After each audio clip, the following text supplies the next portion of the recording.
CNN Student News starts right now. I'm Carl Azus. First story today, more threats from North Korea. The country says it's telling certain military units to be ready to fight. Military units that could target South Korea and some U.S. bases in the Pacific. Two main reasons why the North is angry. One, the United States and South Korea, who are allies, have been practicing military drills like this one, as they do every year. Two, the United Nations is punishing North Korea for a nuclear program that they're not supposed to have. A North Korean government website showed this a few days ago. The White House in crosshairs and a simulated attack on the U.S. Capitol building. The U.S. military says it's fully capable of defending itself and its allies against any possible attack from North Korea. Part of the challenge in dealing with North Korea is that it's made these kinds of threats before, sometimes to get attention, sometimes to get other countries to give them what they want. There are so many threats streaming out of North Korea these days, it's hard to know which ones, if any, to take seriously. Certainly Pyongyang is not believed to have the capability to effectively strike at the United States. And observers are left puzzling at what on earth this secretive, increasingly belligerent country is playing at. 2013 is the 10-year anniversary of when the Iraq War began. It involved dozens of countries, led by the United States, fighting Iraqi dictator Saddam Hussein. He was deposed and later hanged for crimes against humanity. A lot was accomplished in bringing democracy to the Middle Eastern nation.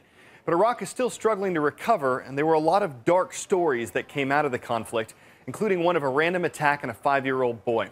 Dr. Sanjay Gupta shows how far this boy has come, and teachers, so you know, some of the pictures in this story are graphic. So this is like our classroom. I sit in that seat over there. It's amazing to me what a typical American 10-year-old kid Yusuf has become. Those molecules move faster. This was Yusuf, just 5 years old at the time. He was attacked by masked men right in front of his home in Baghdad.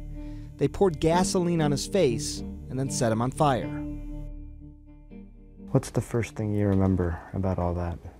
I just remember the doctor getting a sponge. That's all. In Iraq? Yeah. When they had a sponge? I think they scratch it on me or something.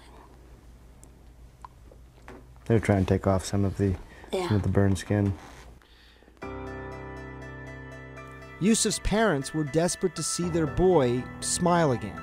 So just months after the attack, they came to the United States with a single suitcase. Their living expenses and their medical expenses, all of it, was paid for by the kindness of strangers. And we have followed their journey since 2007. Yusuf has had 19 operations, a total of 61 procedures to help correct the burn damage. Yusuf's father still doesn't want to show his face for fear of retaliation. Do you tell people what happened to him? I have to tell them when they ask. I mean, sometimes it bothers me when they don't ask and they keep just looking. It really bothers me. But it doesn't bother Yusuf. He's a happy kid. He's smart, confident. His parents say he never complains. He never asks about the scars on his face.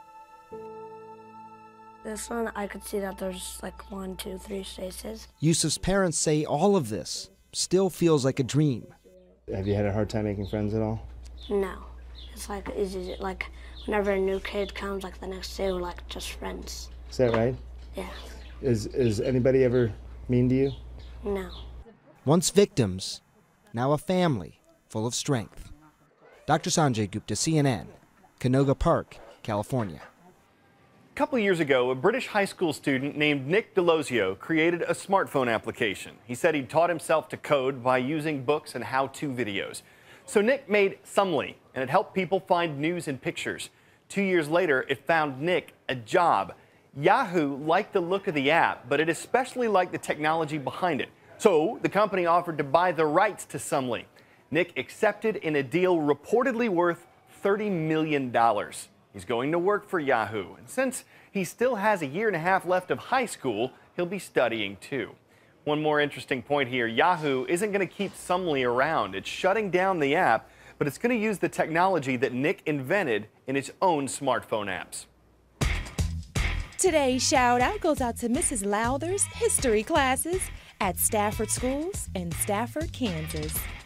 What city is hosting the 2013 Men's Final Four NCAA Championship? Here we go, team. Is it Atlanta, Georgia, San Antonio, Texas, New Orleans, Louisiana, or Indianapolis, Indiana? You've got 3 seconds. Go.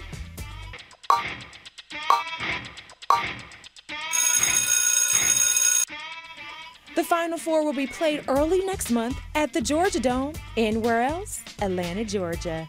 That's your answer, and that's your shout out.